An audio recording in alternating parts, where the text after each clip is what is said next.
A comparison between Notre Dame and Bama is not something you often see. No one expects it. But they are practically the only two teams that have a talented backup quarterback. Did you know that?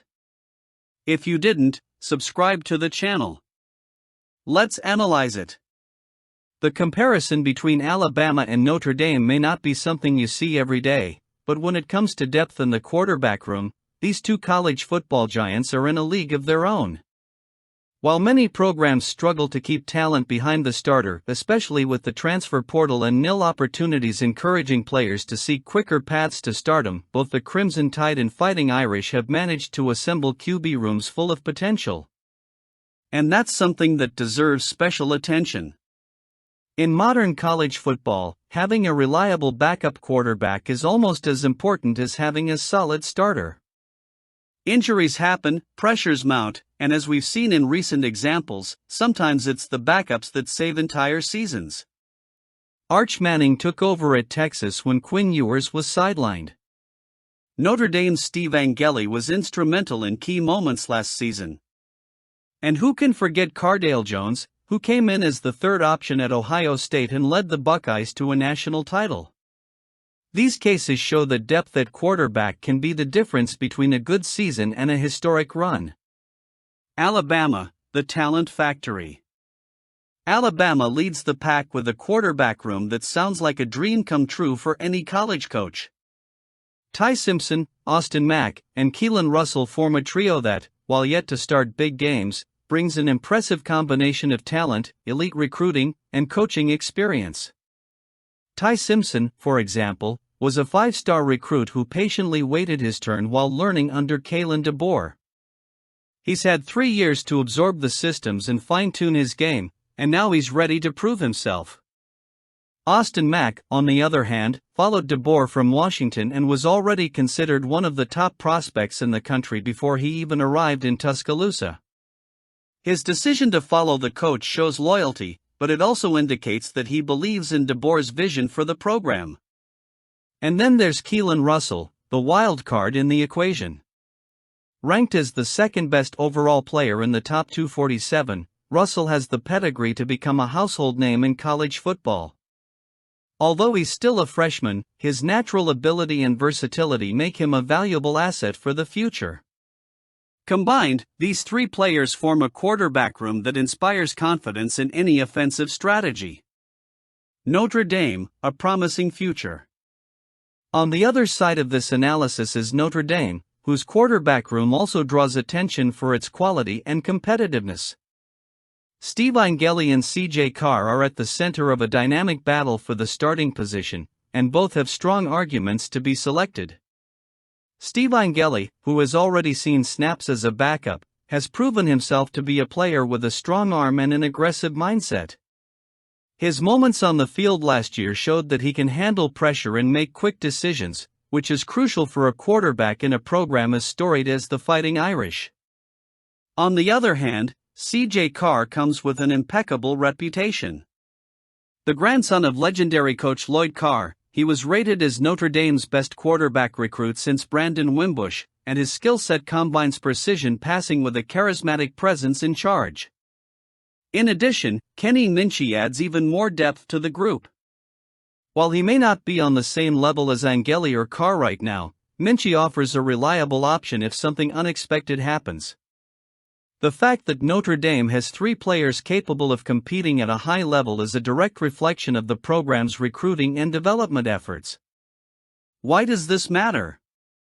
In a scenario where more and more players are opting to transfer or leaving programs due to lack of opportunities, both Alabama and Notre Dame have managed to create environments where quarterbacks want to stay. And that's no accident. Both programs offer a combination of tradition, national exposure, and individual development that few others can match. For Alabama, that depth is essential to maintaining its dominance in college football. The 2024 season may have been disappointing, but the arrival of Kalen DeBoer has brought new energy to the program, and competition in the quarterback room will be a cornerstone of this rebuild. Notre Dame, meanwhile, known for its consistency and ability to compete at the national level, is positioned to make an even bigger leap with its young talent. What will that look like? The program recently received some exciting news with the confirmation that five-star 2026 prospect Brandon Arrington plans to take an official visit to the Tuscaloosa campus. Arrington's arrival on June 13 represents a significant opportunity for the Crimson Tide to impress one of the most versatile prospects in the country. Arrington, who plays for Mount Miguel High School in California, is a dynamic player whose potential transcends positions. With his explosive speed, he clocked an impressive 10.27-second 100-meter dash and reportedly ran the 40-yard dash in 4.32 seconds. He is a constant threat on the field. This unique athletic ability makes him a deadly weapon on both offense and defense. On offense, Arrington is nearly unstoppable when he has the ball in his hands, using his acceleration and agility to outrun defenders. On defense, his physical length, coverage speed, and natural instincts make him a promising cornerback at the next level. Alabama's interest in Arrington is no secret. The Crimson Tide appear to be prioritizing his use as a cornerback, but the young California native's versatility opens the door to multiple roles within Kalen DeBoer's scheme.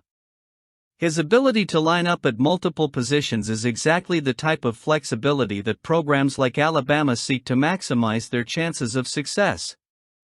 Arrington's recruitment, however, will not be easy. He has a list of 6 early picks that includes college football giants, Alabama, Georgia, Oregon, Penn State, Texas, and USC. Before arriving in Tuscaloosa, he will take official visits to Penn State and Texas A&M, 2 programs that are also heavily in the running. Additionally, after his visit to Alabama, Arrington will also visit USC and Oregon, ensuring that he has a full view of all of his options before making a decision. For the Crimson Tide, Arrington's visit is a crucial opportunity to highlight the unique aspects of the program.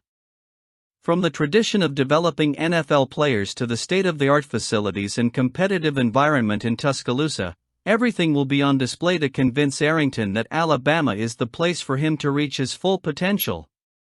The fact that he chose Alabama as one of the final stops on his visiting tour should be seen as a positive sign that the program is well positioned in the running. Brandon Arrington is exactly the type of player who can transform a season. His speed and athleticism are rare, and his ability to impact the game at multiple positions makes him a valuable asset to any team. For Alabama, securing his commitment would be a major recruiting coup, further cementing the program's already impressive reputation as a talent factory. As Arrington weighs his options, all eyes will be on Tuscaloosa during his official visit. The Crimson Tide know they need to impress not only with their facilities and tradition, but also with their vision of how he can thrive within the system.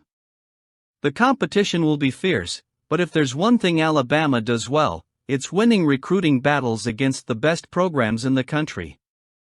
And if all goes according to plan, we may see Arrington donning the red and white of the Crimson Tide in the not-so-distant future. Let me hear your thoughts now.